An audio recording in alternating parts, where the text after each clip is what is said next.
Maranatha. ಇಂದು 12 October 2025. ಎಲ್ಲರಿಗೂ ಭಾನುವಾರದ ಶುಭ ಮುಂಜಾನೆ.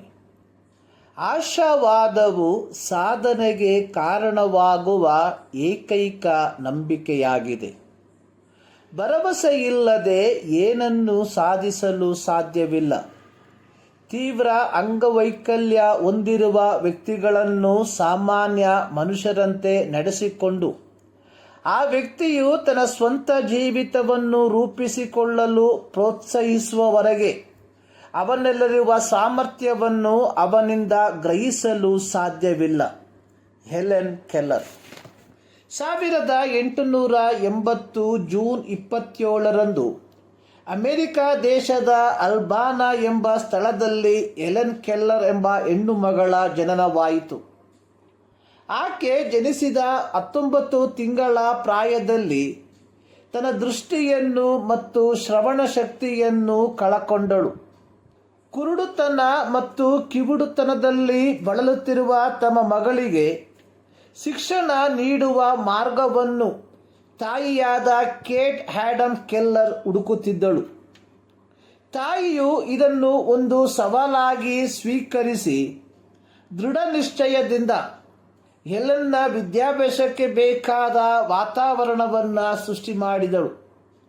ಹೆಲೆನ್ಗೆ 5 ವರ್ಷ ಪ್ರಾಯವಾದಾಗ ಆನ್ ಸುಲ್ವಿಯನ್ ಎಂಬ ಶಿಕ್ಷಕಿಯನ್ನು ನೇಮಿಸಿ ಸುಲ್ವಿಯನ್ ರವರ ಮಾರ್ಗದರ್ಶನದಂತೆ ಹೆಲೆನ್ ರವರ ವಿದ್ಯಾಭ್ಯಾಸವನ್ನು ಪ್ರಾರಂಭಿಸಿದಳು.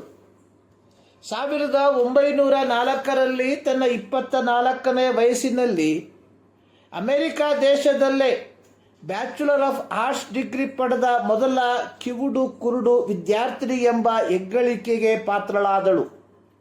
ನಂತರ ಆಕೆ ಲೇಖಕಿಯಾಗಿ, ಅಂಗವೈಕಲ್ಯ ಹಕ್ಕುಗಳ ವಕೀಲೆಯಾಗಿ, ಉಪನ್ಯಾಸಕಿಯಾಗಿ ಸೇವೆ ಸಲ್ಲಿಸಿದಳು. ಹೆಲೆನ್ ಕೆಲ್ಲರ್ ರವರ ಹೇಳಿಕೆಗೆ ಕಾರಣವಾದದ್ದು ಕೇಟ್ ಆಡಮ್ಸ್ ಕೆಲ್ಲರ್ ಮತ್ತು ಆನ್ ಸುಲ್ವಿಯನ್ ಎಂಬ ಇಬ್ಬರು ಹೆಂಗಳೆಯರ ಕಠಿಣ ಪರಿಶ್ರಮ.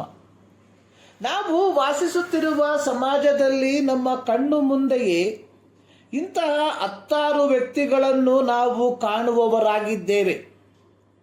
ಇವರಿಗೆ ನಾವು ಕೊಡಬೇಕಾದದ್ದು ಕೇವಲ ಸಹಾನುಭೂತಿಯಲ್ಲ, ಬದಲಿಗೆ ಅವರಲ್ಲಿ ಅಡಕವಾಗಿರುವ ಸಾಮರ್ಥ್ಯವನ್ನು ಹೊರತರುವುದಕ್ಕೆ ಬೇಕಾದ ವಾತಾವರಣವನ್ನು ಸೃಷ್ಟಿಸುವಂಥದ್ದಾಗಿದೆ.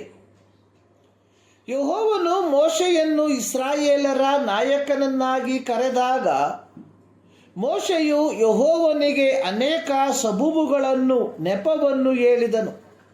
ಅದಕ್ಕೆ ಯೆಹೋವನು ಅವನಿಗೆ ಹೇಳಿದ್ದೇನೆಂದರೆ, ಮನುಷ್ಯರಿಗೆ ಬಾಯಿ ಕೊಟ್ಟವರಾರು? ಒಬ್ಬನು ಮೂಕನಾಗಿ ಮತ್ತೊಬ್ಬನು ಕಿವುಡನಾಗಿ, ಒಬ್ಬನು ಕಣ್ಣುಳ್ಳವನಾಗಿ ಮತ್ತೊಬ್ಬನು ಕಣ್ಣಿಲ್ಲದವನಾಗಿ ಇರಬೇಕೆಂದು ನೇಮಿಸಿದವರಾರು? ಯೆಹೋವನಾಗಿರುವ ನಾನಲ್ಲವೇ? ವಿಮೋಚನಾಕಾಂಡ 4ನೇ ಅಧ್ಯಾಯ 10-11 ವಾಕ್ಯ.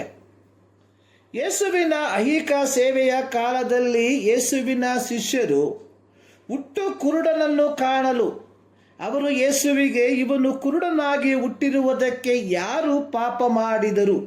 ಇವನು, ಇವನ ತಂದೆ ತಾಯಿಗಳು. ಅಂಗವೈಕಲ್ಯತೆಯನ್ನು ನೋಡಿ ಶಪಿಸಲ್ಪಟ್ಟವರು ಎಂಬ ವಿಧಿ ಬರೆಯುತ್ತಿದ್ದ ಕಾಲದಲ್ಲಿ ಯೇಸು ಅವರಿಗೆ ಹೇಳಿದ್ದು, ಇವನು ಪಾಪ ಮಾಡಲಿಲ್ಲ, ಇವನ ತಂದೆ ತಾಯಿಗಳು ಪಾಪ ಮಾಡಲಿಲ್ಲ, ದೇವರ ಕ್ರಿಯೆಗಳು ಇವನಲ್ಲಿ ತೋರಿ ಬರುವುದಕ್ಕೆ ಇದಾಯಿತು. ಯೋಹಾನನ ಬರೆದ ಸುವಾರ್ತೆ 9ನೇ ಅಧ್ಯಾಯ 1-4 ವಾಕ್ಯ. ಪ್ರಿಯರೇ, ಪ್ರತಿ ವ್ಯಕ್ತಿಗಳು ಒಂದಲ್ಲ ಒಂದು ವಿಧದಲ್ಲಿ ವೈಕಲ್ಯತೆಯನ್ನು ಅನುಭವಿಸುವಂಥವರೇ. ಕೆಲವರು ಶಾರೀರಿಕವಾಗಿ, ಇನ್ನು ಕೆಲವರು ಮಾನಸಿಕವಾಗಿ. ಕೇವಲ 2 ಕಣ್ಣುಗಳು, 2 ಕಾಲುಗಳು, 2 ಕೈಗಳು, ಮಾತನಾಡುವ ಸಾಮರ್ಥ್ಯ ಇದ್ದ ಮಾತ್ರಕ್ಕೆ ನಾವೆಲ್ಲರೂ ಪರಿಪೂರ್ಣರು. ಇವುಗಳಲ್ಲಿ ಕೆಲವು ಅವಯವಗಳು ಇಲ್ಲದವರು, ಅಂಗವೈಕಲ್ಯರು ಎಂಬ ಭ್ರಮೆಯನ್ನು ತೆಗೆದುಹಾಕಿ ನಮ್ಮಲ್ಲಿರುವ ಸಾಮರ್ಥ್ಯಕ್ಕಿಂತ ಅವರಲ್ಲಿರುವ ಸಾಮರ್ಥ್ಯವನ್ನು ಗುರುತಿಸಿ ಅವರನ್ನು ಗೌರವಿಸುವಂಥದ್ದು ಪ್ರತಿ ಕ್ರೈಸ್ತನ ಆದ್ಯ ಕರ್ತವ್ಯವಾಗಿರಲಿ. ಈ ಮುಂಜಾನೆಯಲ್ಲಿ ಸರ್ವಶಕ್ತನಾದ ದೇವರು ಈ ಅಧ್ಯಯನದ ಮೂಲಕ ನಿಮ್ಮನ್ನು ಆಶೀರ್ವದಿಸಲಿ.